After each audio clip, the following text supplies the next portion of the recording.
ವೀಕ್ಷಕ ಬಾಂಧವರಿಗೆಲ್ಲ ನನ್ನ ನಮಸ್ಕಾರಗಳು. ನಾನು ಸಂಗಯ್ಯ ಸ್ವಾಮಿ ಮಹಾಶಿವಯೋಗಿ ಶಿವಪ್ಪಯ್ಯ ಧನವಾಸವ ಧಾರವಾಡದಿಂದ ಮಾತಾಡ್ತಾ ಇದ್ದೀನಿ.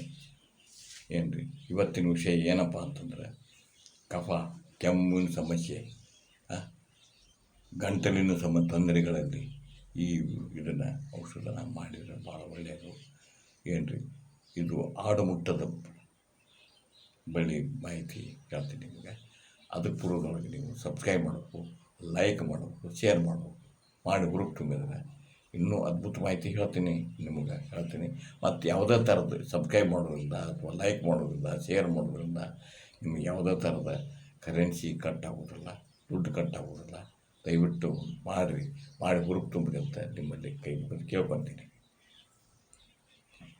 ಕೆಮ್ಮು ಕಫ ಸಮಸ್ಯೆ ಇರ್ತೈತಿ, ಗಂಟಲು ತೊಂದರೆ ಇರ್ತೈತಿ ಕೆಲವರಿಗೆ. ಅದಕ್ಕೆ ಏನು ಮಾಡಬೇಕಪ್ಪ ಅಂದ್ರೆ ಆಡುಮುಟ್ಟದ ಬಳ್ಳಿ ಅಂತ ಸಿಗ್ತೈತೆ. ಆ ಬಳ್ಳಿ ಇರ್ತೈತೆ.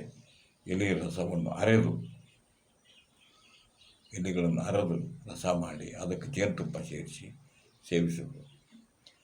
ಇಲ್ಲಪ್ಪ ನಮಗೆ ಸಿಗೋದಿಲ್ಲ ಅಂತಂದ್ರೆ ಪುಡಿ ಸಿಗ್ತೈತೆ, ಆಡುಮುಟ್ಟದ ಬಳ್ಳಿ ಎಲೆ ಪುಡಿ. ಅದನ್ನು ಪುಡಿ ತಯಾರಿಸಿ ನೆಲ ಒಣಗಿಸಿ ಪುಡಿ ಮಾಡಬೇಕು. ಮಾಡಿ ಅದನ್ನು ಜೇನುತುಪ್ಪದ ಜೊತೆ ಬೆಳಿಗ್ಗೆ ಖಾಲಿ ಹೊಟ್ಟೆಗೆ ಸೇವನೆ ಮಾಡ್ಕೊತ ಬರಬೇಕು. ಮಾಡೋದ್ರಿಂದ ಏನೇನು ಕಡಿಮೆ ಆಗುತ್ತೆ, ಅಸ್ತಮಾ, ಅಲರ್ಜಿ, ಉಸಿರಾಟದ ತೊಂದರೆ ಪರಿಣಾಮಕಾರಿಯಾಗಿ ಕೆಲಸ ಮಾಡುತ್ತದೆ. ಇಷ್ಟು ಆಗೋದಿಲ್ಲಪ್ಪ ಅಂದ್ರೆ ಇನ್ನು ಕೆಲವರು ರೈತರು ಇರ್ತಾರೆ, ನಮ್ಮ ಮನ್ಯಾಗ ಇರ್ತಾರೆ, ನಮ್ಮ ಟೈಮ್ ಅಂತ ಹಿಂಗೈತಿ ನೆಸನಿಗೆ ಹೊಲಕ್ಕೆ ಹೋಗ್ಬೇಕಾಗತ್ತೆ. ಅವಾಗ ಭಾಳ ತ್ರಾಸಾಗುತ್ತೆ, ನಮಗೆ ಭಾಳ ತೊಂದರೆ ಇರ್ತೈತಿ. ಮತ್ತು ರೈತರು ನೆನಪು ಇದರಾಗೆ ಇಟ್ಕೋಬೇಕಲ್ಲ ನಾವು ಕೆಲಸಕ್ಕೆ ಹೋಗೋರನ್ನ. ಏನಿಲ್ಲ, ಬೆಳಿಗ್ಗೆ ಒಂದು ಎಲೆ ತಿಂದುಬಿಡು. ಆಡುಮುಟ್ಟದ ಬಳ್ಳಿ ಎಲೆ ತಂದಿರಬೇಕು, ಇಟ್ಕೋಬೇಕು. ಒಂದು ಎಲೆ ತಿಂದು ಕಚ್ಚ ತಿಂದು ಬಿಸಿನೀರು ಕುಡಿಬೇಕು. ಏನು ಭಾಳ ಬೇಡ, ಒಂದೇ ಎಲೆ ತಿಂದು ನೀರು ಕುಡಿಬೇಕು, ಬಿಸಿನೀರು ಕುಡಿಬೇಕು. ಬಿಸಿನೀರು ಕುಡಿಯೋದ್ರಿಂದ ಏನು ಒಂದು ವಾರ ತನಕ ಮಾಡಬೇಕು. ಕನಿಷ್ಠ ಒಂದು ವಾರದ ರಿಸಲ್ಟ್ ಗೊತ್ತಾಗಬೇಕಂದ್ರೆ ಅಸ್ತಮಾ, ಉಸಿರಾಟದ ತೊಂದರೆ, ಕೆಮ್ಮು ಕಫ ಎಲ್ಲ ನಿವಾರಣೆ ಆಗುತ್ತೆ. ಇಂಥ ಅದ್ಭುತವಾದಂಥ ಮಾಹಿತಿ ಐತಿ, ಅಗದಿ ಅದ್ಭುತವಾದಂಥ ಮಾಹಿತಿ.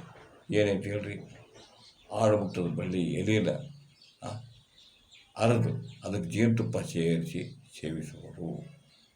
ಇಲ್ಲಪ್ಪ ಅಂದರೆ ಎರಡನೇದು ಅದಾಗಲಿ ಪುಡಿ ಮಾಡಿಕೊಂಡು ಪುಡಿ ಇಟ್ಕೊಳ್ಳಿ, ಅದಕ್ಕೆ ಜೇನುತುಪ್ಪ ಸೇರಿಸಿ ಎಲೆ ಪುಡಿಗೆ ಚೂರ್ಣಕ್ಕೆ ಜೇನುತುಪ್ಪ ಸೇರಿಸಿ ಅದನ್ನು ತೊಗೊರಿ.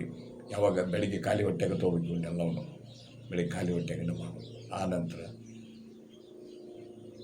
ಮೂರನೇದು ಏನು ಮಾಡಪ್ಪ, ಇವರು ಏನೂ ಆಗೋದು ಟೈಮೇ ಇಲ್ಲ ನಮಗೆ ಅಂತಂದರೆ ಒಂದು ಎಲೆ ತೊಗೊಳೋದು, ಅದನ್ನು ಆಡುಮುಟ್ಟದ ಬಳ್ಳಿದು ಒಂದು ಎಲೆ ತೊಗೊಂಡು ಕಚ್ಚ ತಿಂದು ಹಲ್ಲು ತೊಗೊಂಡು ತಿಂದು ಆರಾಮ ಕಚ್ಚ ತಿಂದು ಮ್ಯಾಗ ಒಂದು ಗ್ಲಾಸ್ ಬಿಸಿನೀರು ಕುಡಿಬೇಕು. ಏನು ಬೆಳಿಗ್ಗೆ ಖಾಲಿ ಹೊಟ್ಟೆಗೆ ಇಷ್ಟು ಮಾಡಿಬಿಟ್ರೆ ಕೆಮ್ಮು ಕಫ ಅಸ್ತಮಾ ಗಂಟಿನ ತೊಂದರೆ ಏನಾಗುತ್ತೆ ಅದು ಸಹಿತ ಕಡಿಮೆ ಆಗುತ್ತೆ. ಏನು ಜೇನುತುಪ್ಪ ಅವೆರಡಕ್ಕೆ ಬಾಂಧಕ್ಕೆ ಇದಕ್ಕೆ ಎಷ್ಟು ಹಸಿ ತಿಂದುಬಿಟ್ರೆ ಅದ್ಭುತವಾಗಿ ಅಗದಿ ಪರಿಣಾಮಕಾರಿಯಾಗಿ ಕೆಲಸ ಮಾಡ್ತಿದ್ದು. ಮತ್ತು ಉತ್ತಮ ಮಾಹಿತಿ ಐತಿ, ಮತ್ತು ಅದ್ಭುತವಾದ ಮಾಹಿತಿ ಐತಿ, ಉತ್ತಮ ಮಾಹಿತಿ ನೀಡೀನಿ. ಮತ್ತು ನೀವು ನಮ್ಮ ಸ್ಲೋಗನ್ ಐತಲ್ಲ, ಏನೈತಿ ಹೇಳ್ರಿ, ರೈತನೇ ರಾಜ, ರೈತನೇ ಕುಬೇರ, ರೈತನೇ ಮಹಾರಾಜ. ಇದು ಗಳಿಕೆ ಆಶ್ರಮ ಅಲ್ಲವಯ್ಯ, ಬಳಕೆ ಆಶ್ರಮ. ಮತ್ತು ಇಂಥದ್ದು ಮಾಹಿತಿ ತೊಗೊಂಡು ಭೇಟಿ ಹಾಕಿನಿ. ಅಲ್ಲಿವರೆಗೂ ನನ್ನ ಶರಣಾರ್ಥಿಗಳು.